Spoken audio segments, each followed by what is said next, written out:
जरा जल्दी करो, आधे घंटे से प्रिंस का दोस्त बाहर बैठा है हमारे इंतजार में।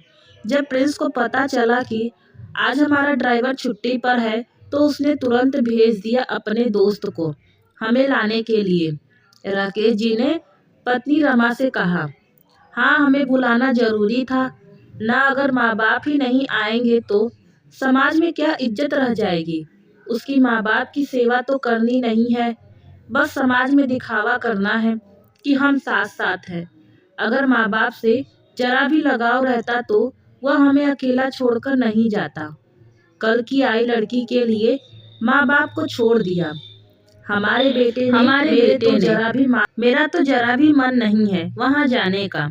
रमा जी बोली, यह वक्त नहीं है इन सब बातों का, जल्दी से उपहार लो और कार में बैठो, बेचारा लड़का कब से हमारा इंतजार कर रहा है।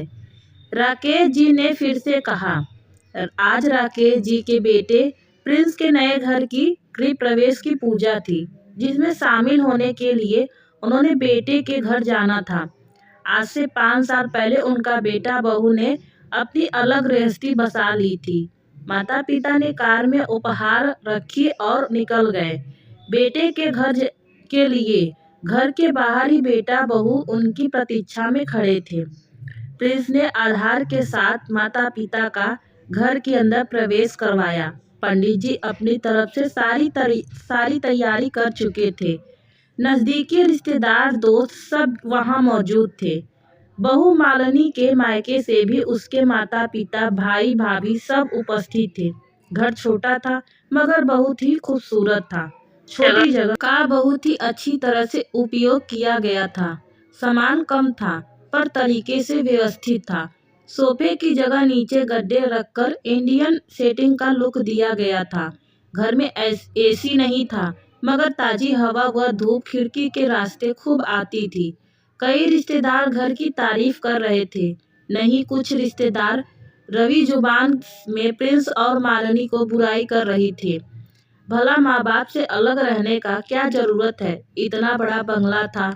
पिता का आलीशान घर छोड़कर यहाँ छोटा सा घर बनाने का क्या मतलब, देखना पछताएंगे। अब इतनी बड़ी प्रॉपर्टी को कौन संभालेगा। बड़ा बेटा बहू तो विदेश में जा बसे हैं, अब यह छोटा बेटा बहू भी एक ही शहर में अलग होकर बैठ गए।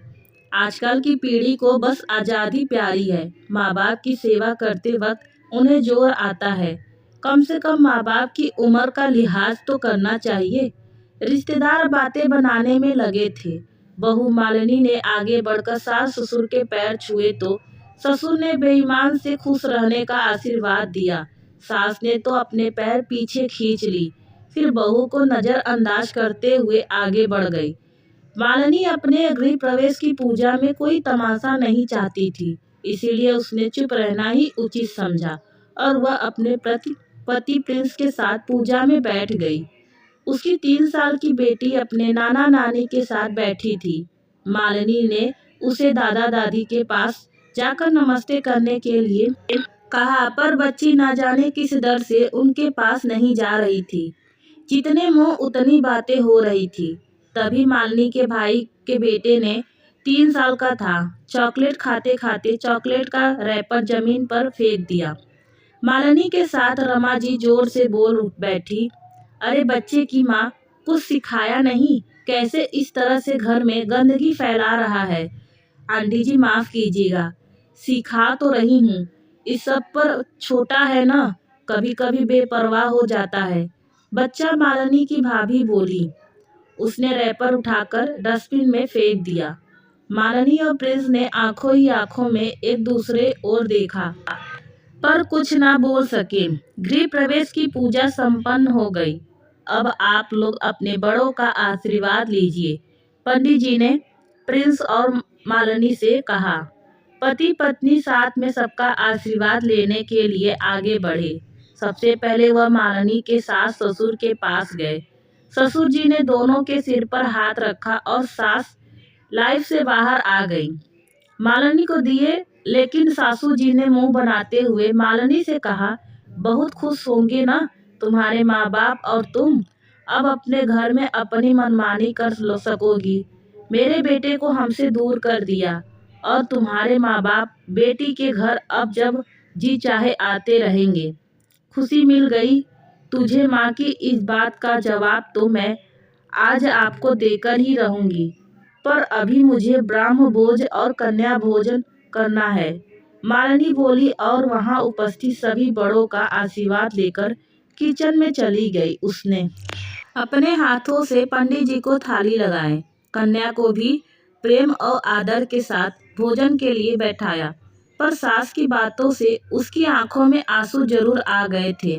मालिनी और प्रिंस ने कन्याओं को भोजन करवाया, यथाशक्ति भेंट, फिर सभी मेहमानों को भोजन के लिए आमंत्रित किया। मम्मी पापा चलिए खाना खा लीजिए, प्रिंस ने कहा। नहीं, अब हम चलते हैं। तुम्हारी पत्नी हमारे साथ सीधे मुंह बात नहीं करती, अब वह हमें जवाब देने का सोच रही है। हमने तो बस उसे इतना कहा सास ससुर से अलग होकर बहुत खुश होगी, तो इतने में ही भड़क गई तुम्हारी पत्नी। तो मालिनी बोली, माँ हमें आपका घर छोड़े 3 साल हो गए हैं। आप अभी भी इस बात के लिए मालिनी को ही जिम्मेदार ठहरा रही हैं। अपने दिल पर हाथ रखकर कहिए, क्या सिर्फ हमारी गलती थी? जब मैं छोटा था तभी मेरे किसी दोस्त का घर आना आपको पसंद नहीं था, क्योंकि हम सब मिलकर घर में मस्ती करते थे, कमरे के अस्त व्यस्त कर देते थे, पर हमें मस्ती करके खुशी मिलती थी। चिप्स बिस्किट का छोटा सा टुकड़ा भी जमीन पर गिरता तो आपको बर्दाश्त नहीं होता था। डांट के डर से मेरा कोई दोस्त घर नहीं आता था, मुझे बहुत बुरा लगता था। फिर मैं हॉस्टल चला गया आगे की पढ़ाई करनी। माँ अनुशासन सही है, पर हर चीज की बुरी होती है, इससे बच्चे पर बुरा असर पड़ता है। कॉलेज में मेरी मुलाकात मालिनी से हुई। पहले ही नजर में वह मुझे पसंद आ गई, क्योंकि मालिनी खुलकर हंसती थी, बोलती थी। मैंने सोच लिया था कि मैं शादी करूंगा तो मालिनी से ही, पर मुझे पूरा विश्वास था कि आप इस रिश्ते को मंजूर नहीं, क्योंकि मालिनी हमारी कास्ट की नहीं थी और उसकी आर्थिक स्तर भी हमारे लेवल का नहीं था। इसको बिना बताए कोर्ट मैरिज कर ली थी, फिर आपके पास आए थे। प्रिंस बोला, हाँ हाँ सब याद है मुझे, यह सब बात याद दिलाने से क्या मतलब है तेरा? रमा जी बोली, अब जब हमारी शादी तो हो गई थी, आप लोगों को इस शादी को स्वीकार करना पड़ा, पर आपने मालिनी को भी कभी स्वीकार नहीं किया। उसने बहुत कोशिश की आपके दिल में अपनी जगह बनाने की, पर वह हार गई। मैं फैमिली बिजनेस में पापा की मदद करने लगा और मालिनी ससुराल को अपना घर समझकर आपका हाथ बताने लगी। सबकी आंखों के सामने पिछली बातें घूमने लगी। शादी के कुछ ही दिनों बाद मालिनी ने अपने कमरे में अपनी माँ के द्वारा दी गई रंगीन कलर की बेडशीट बिछाई, जो उसे बहुत पसंद थी। आते ही अपनी मनमानी करने लगी हो, यह मेरा घर है, यहाँ पर पर्दे बेडशीट सब लाइट कलर का ही रहेगा। घर पर काम वाली आई थी जो घर की डस्टिंग करती थी। उसके बावजूद रमा जी ने मालिनी से दिन में 2 बार घर की सफाई करवाती। एक बार मालिनी से गलती से चाय उबलकर 1 चम्मच के करीब नीचे किचन काउंटर पर गिर गई। रमा जी चिल्लाई, तुम्हारा दिमाग नहीं है क्या? मायके छोड़कर आई हो? दिमाग? मुझे गंदगी जरा भी बर्दाश्त नहीं, तुरंत साफ करो इसे। मैं हिम्मत चुप रही, पर उसकी आंखों में से टप टप आंसू बहने निकले। एक बार मालिनी ने गलती से रसोई में एक डिब्बा यहाँ से वहाँ रख दिया, इस पर भी सासू माँ चिल्लाई, तमीज नहीं दी तुम्हारे माँ बाप ने कि बर्तन को कैसे ध्यान से रखना होता है प्रॉपर जगह पर।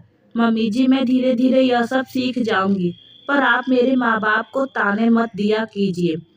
मालिनी ने कहा। मालिनी सोचती, यहाँ तो गलती होने से पहले मेरी जान क्यों नहीं चली जाती? यह गलती की कोई गुंजाइश नहीं थी। सासू माँ की बहू से हर बार यह कहना नहीं भूलती कि मेरा घर है, यह मेरी मर्जी से ही सब कुछ होगा। मालिनी के ससुर जी भी पत्नी के सामने ज्यादा कुछ नहीं बोलते, क्योंकि घर में शांति बनाए रखने के लिए उन्होंने मौन धारण कर लिया था। एक बार मालिनी जी, मेरे मामा मामी हमारे शहर आए। वह हमसे मिलने के लिए घर आना चाहते हैं। क्या मैं उन्हें आज रात डिनर पर इनवाइट कर लूं?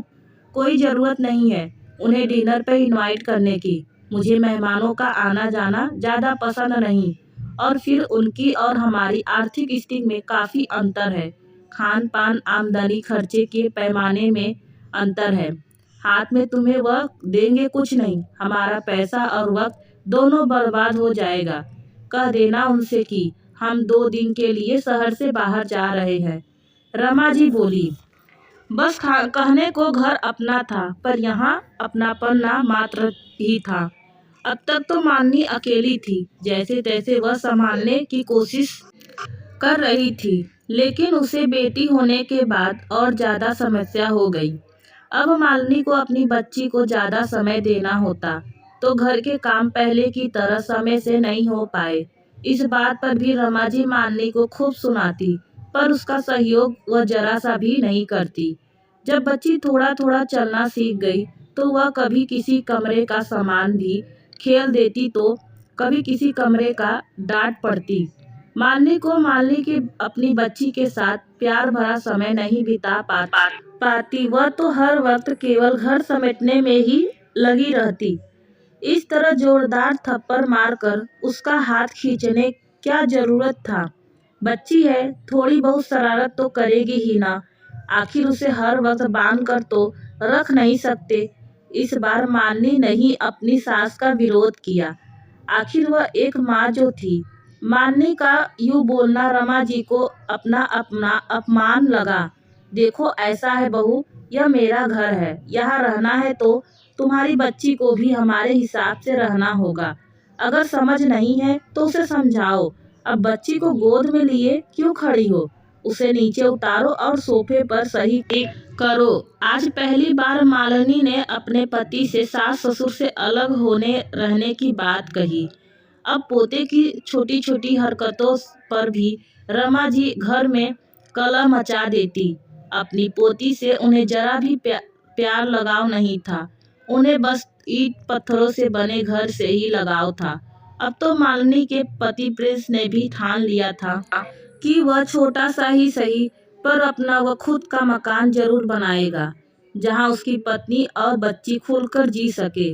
रोज रोज के कलह से तंग आकर ना चाहते हुए भी प्रिंस अपने माता पिता से अलग होकर किराए के घर में रहने लगा। इधर रमा जी को तो अब काम करने की आदत नहीं थी। उन्होंने 2 नौकरानी और रख ली, घर की साफ सफाई और रसोई के काम के लिए, जो रमा जी से मोटी तनख्वाह भी लेती और अपनाजनक शब्दों का उपयोग करने पर उन्हें काम छोड़ने की धमकी भी देती। मालिनी भी अपनी बच्ची को संभालते हुए घर में छोटे बच्चों को ट्यूशन पढ़ाने लगी। रमा जी का बड़ा बेटा भी विदेश में अपने परिवार के साथ सुकून से रह रहा था। वह अपने माता पिता के स्वभाव से परिचित था, इसीलिए वह वापस अपने देश नहीं आना चाहता था। वह अपने माँ बाप को अपने पास बुलाता, मगर सिर्फ महीने 2 महीने के लिए। माँ के तेज स्वभाव के कारण 2 साल से तो उसने उन्हें अपने पास बुलाया तक नहीं। आज प्रिंस का सपना साकार हो गया था। उसने अपनी कुछ बचत, कुछ गहने बेचकर और बैंक से लोन लेकर अपना खुद का छोटा सा मकान बना लिया था। उसने गृह प्रवेश की पूजा में अपने माता पिता को आमंत्रित किया था, पर आज अपनी माँ को मालिनी को ताना मारते देखा प्रिंस चुप ना रह सका, और उसने अपनी माँ को सच्चाई का आईना दिखा ही दिया। माँ, उस घर में हम अपनी इच्छा से कुछ भी नहीं कर सकते थे। हमारी बच्ची का बचपन भी उससे छीन रहा था। वह आजादी से वहाँ खेल भी नहीं सकती थी। वह घर तो केवल आपका था, पर यह घर हम सबका है। आप लोग चाहे तो इस छोटे से घर में रह सकते हैं, हमें खुशी होगी। प्रिंस ने अपने माता पिता से कहा, नहीं बेटा, अब हमें जाना होगा, पर भविष्य में बेटे बहू का साथ जरूर लेंगे। तुम हमारे लिए कैब बुक कर दो। प्रिंस के पिता ने कहा, जो जानते थे कि अलग होने का दोष केवल बेटे बहू पर नहीं लगाया जा सकता। दोस्तों, हर बार बेटा बहू ही जिम्मेदार नहीं होते। परिवार में तालमेल वह एकता बनाए रखने में घर के बड़ों का बहुत बड़ा योगदान होता है। कहीं कहीं सास ससुर गलत होते हुए भी सारा इल्जाम बहू पर करने में देर नहीं लगाते और इसके अलावा जीवित रिश्तों में खुशी तलाश करे, ना कि बेजान चीज़ों में। कहानी कैसी लगी हमें कमेंट में ज़रूर बताइएगा। अच्छी लगी हो तो हमारे चैनल को सब्सक्राइब, वीडियो को लाइक शेयर करना मत भूलिएगा। धन्यवाद दोस्तों, फिर मिलती हूँ एक नई कहानी के साथ।